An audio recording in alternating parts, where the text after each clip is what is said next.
Good morning, everyone. To discuss week 3 commentary, Abject Capital Value, and the case study of food waste. The prompt asks us to explore the ways that food purchasing, consumption, waste, and recovery practices are influenced by the status of food as a commodity. As we learned in the documentary Just Eat It, we were asked to view food waste as sort of a hierarchy in pyramid form. So reading top down, top tier would be feeding people would be most important. Heading down, we should feed animals. Heading down would be creating energy from it. Heading down would be composting and getting resources back into the soil. And then the very last would be landfills as their final resting place of disposal. Two reoccurring themes that I noticed with this week's reading, as well as the videos observed in regards to food waste and how we view food in developed countries such as the United States, is that there is an extreme excess in food production and consumption, as well as inadequacies in education regarding food purchasing and the disposal of said waste. One thing that was kind of eye-opening to me was how it was brought forth that there are many laws and regulations focused on littering, waste management, recycling that are prevalent in today's society. However, food waste still remains as some sort of enigma. Although it has gained much publicity as being a real issue, not only for food waste and how we could benefit those in need and our agriculture, but also as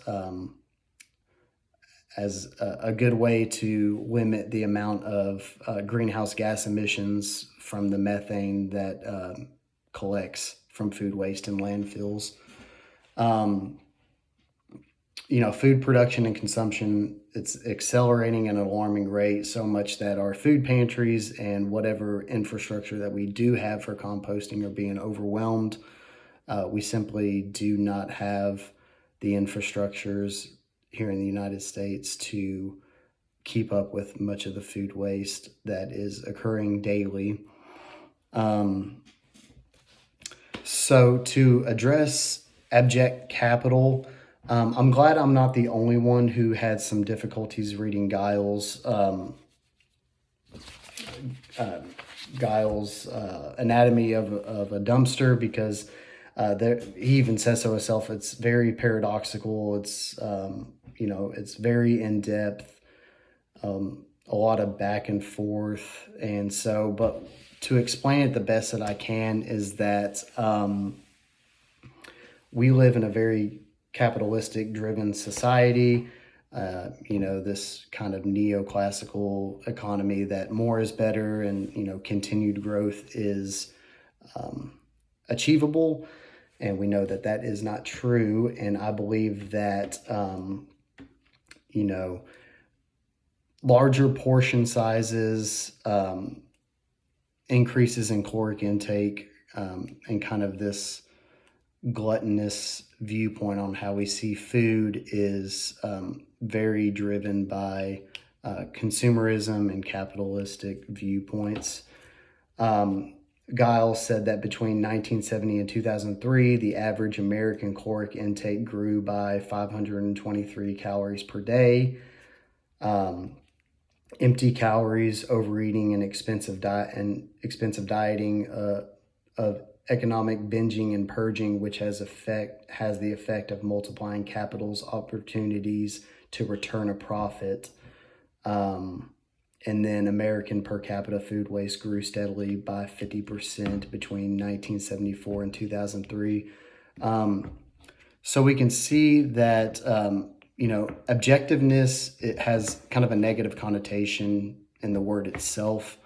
And this abject capital is kind of heavily influenced on the unwantedness, the food that is deemed not good enough to eat and thrown away, And I believe that, abject capital and I believe there are several terms for it, uncommodities, counter commodities, shadow commodities, X commodities. I believe all these kind of combat this capitalistic viewpoint of how we see food. It may disrupt how we view food and the capital itself associated with it. If more people decided to see more value in food items and other items that are tossed away and deemed unworthy by majority of society, then I feel like retail sales might take a hit, and it might disrupt a little bit of the common market that we see today. And I believe that consumerism and capitalistic viewpoints rely on the qualitative and quantitative changes in the American diet, and I believe that abject capital kind of disrupts that and forces people to see more value in the food that we toss and get rid of. And it's certainly more in tune with more of a zero waste and circular economy that we keep reading about. But yeah, this week's reading was very eye-opening. I